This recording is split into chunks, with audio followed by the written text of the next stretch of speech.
It's Patrick Beatty Reviews, the #1 for news. It's Patrick Beatty Reviews, #1 for news. Yeah. Tune in, get up. Yeah, what's up? Keep the change, you filthy animal. What is up, my Gaggle of Geeks? Time to talk about Star Wars The Rise of Skywalker, which is directed by J.J. Abrams and is the conclusion to the new Star Wars trilogy started by J.J. Abrams with The Force Awakens and followed with Rian Johnson's controversial The Last Jedi. This film continues the story of Rey, Finn, and Poe against the First Order, now led by Supreme Leader Kylo Ren. From what the trailers have revealed, none other than Emperor Palpatine has returned in this story. We've also been told that this is the conclusion of the Skywalker saga, as well as the sequel trilogy, which, that alone was a tall order to fill with the passing of the late Carrie Fisher. To say that Abrams had his work cut out for him when returning to the franchise was a galactic understatement. I'm not saying any of this to soften any of the critiques that I have with The Rise of Skywalker, or to say that this film gets any passes due to unknowable circumstances, but to illustrate that the odds were never really good for the final conclusion of Rey's story, let alone all of the Skywalker saga. The new sequel trilogy has been a bumpy road, to say the least. The Force Awakens was a good, albeit repetitive, start to the franchise. The Last Jedi split the fandom down the middle by subverting expectations,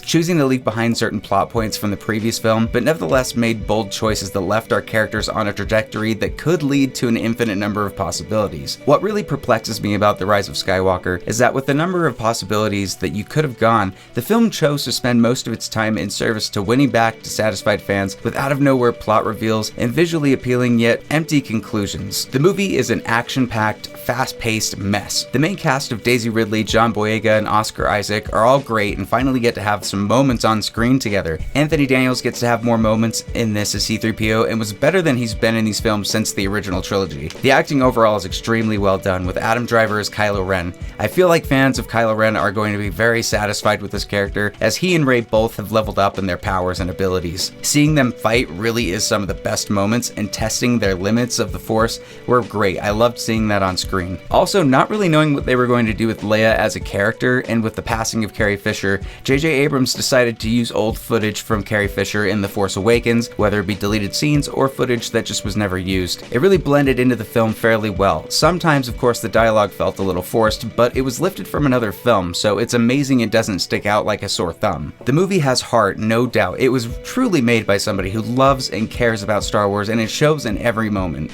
At the point of only seeing the film once, I don't know if I will change my opinions about certain points in the movie. The film toes the line from being fan service done right to forced, seemingly completely contradictory reveals that not only weaken the movie's stakes, but also take away from previous installments' moments and stakes. It's clear that from The Force Awakens to where we are now, there just was no clear creative vision to guide the storytellers from beginning to end. This isn't the worst of the franchise by a long shot, but it's also not a perfect fit to tie up the saga. I'm sure there will be a spirited debate for years about what could have been, but for me, I'm going to look on the light side of the Force and say that this is still worth checking out to see the conclusion on this sequel trilogy.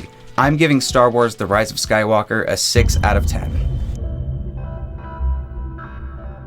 There's a lot of great things that I enjoyed about this movie. There's a lot of things that I didn't like, and maybe it seems more biased towards one way with this review, but it's just because I can't really delve into details. So check out that spoiler-filled review when it comes out. So guys, what did you think of Rise of Skywalker? Whatever you thought, leave a comment down below. Whether you agree or disagreed with my opinion, thank you for checking out the review. I know you could watch hundreds of different channels. I really appreciate you coming to this. I would appreciate a like and a subscribe, maybe even a comment if you appreciated the video. Once again, thank you so much for watching, and I will see you at the next review.